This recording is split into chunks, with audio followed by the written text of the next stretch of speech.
New year వేళ హైదరాబాద్లో పెద్ద ఎత్తున డ్రంక్ అండ్ డ్రైవ్ తనిఖీలు చేపట్టారు. తనిఖీల్లో రికార్డ్ స్థాయిలో కేసులు నమోదయ్యాయి. హైదరాబాద్ కమిషనరేట్ పరిధిలోనే 1198 మందిపై డ్రంక్ అండ్ డ్రైవ్ కేసులు పెట్టారు. నిన్న రాత్రి నుంచి తెల్లవారుజాము వరకు హైదరాబాద్లో డ్రంక్ అండ్ డ్రైవ్ ప్రత్యేక తనిఖీలు చేశారు.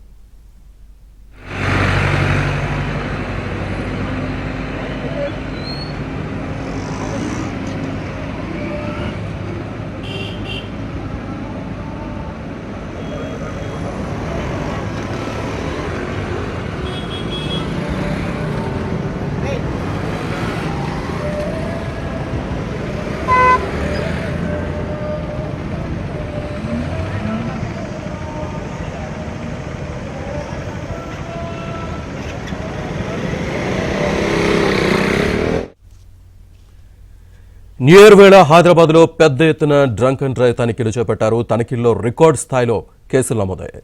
హైదరాబాద్ కమిషనరేట్ పరిధిలోనే 1198 మందిపై డ్రంక్ అండ్ డ్రైవ్ కేసులు పెట్టారు. నిన్న రాత్రి నుంచి తెల్లవారుజాము వరకు హైదరాబాద్లో డ్రంక్ అండ్ డ్రైవ్ ప్రత్యేక తనిఖీలు చేశారు.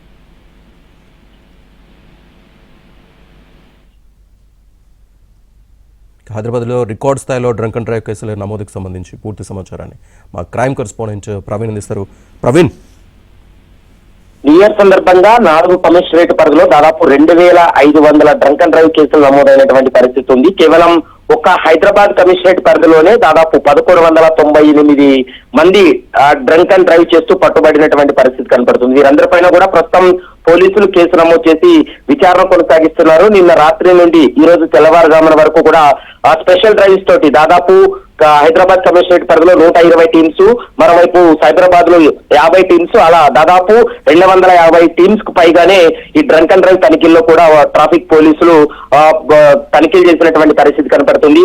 గతంలో పోలీసులు ముందస్తు హెచ్చరికలు ఇచ్చినప్పటికీ కూడా మందుబాబులు లెక్క చేయకుండా వాహనాలను డ్రైవ్ చేస్తూ పోలీసులకు పట్టుబడినటువంటి పరిస్థితి కనపడుతుంది. దాదాపు 4 కమిషనరేట్ పరిధిలో 2500 కేసులు అంటే ఇది ఒక రికార్డు స్థాయిలోనే నమోదైందనేది కూడా మనం భావించాల్సి ఉంటుంది. ముఖ్యంగా హైదరాబాద్ కమిషనరేట్ పరిధిలోనే దాదాపు 1198 కేసులు నమోదై వీరందరికీ కూడా కేసులు నమోదు చేశారు. వీరిని కౌన్సిలింగ్ చేసిన తర్వాతనే వారి వాహనాలను వదలడం కానీ లేకపోతే కోర్టు ముందు హాజరుపరచడం కానీ జరుగుతుంది. ఇందులో చాలా మందికి దాదాపు 150 పైగా అంటే బ్రీటెనలైజర్ టెస్ట్ చేసినటువంటి సమయంలో ఆ రీడింగ్ 150కి పైగానే వచ్చినటువంటి వాళ్ళని చాలా మంది ఉన్నటువంటి పరిస్థితి కనపడుతుంది.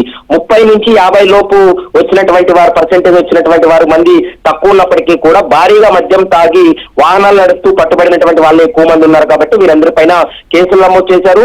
సోమవారం ఉదయం నాంపల్లి కోర్టు ముందు హాజరుపరిచి వారిపైన అంటే వీళ్ళు డ్రంక్ అండ్ డ్రైవ్ లో దొరికినటువంటి కొన్ని ఎవిడెన్స్ ను కూడా కోర్టు ముందు ఉంచేటువంటి అవకాశం అయితే కనపడుతుంది. Srinivas, right, thank you Praveen.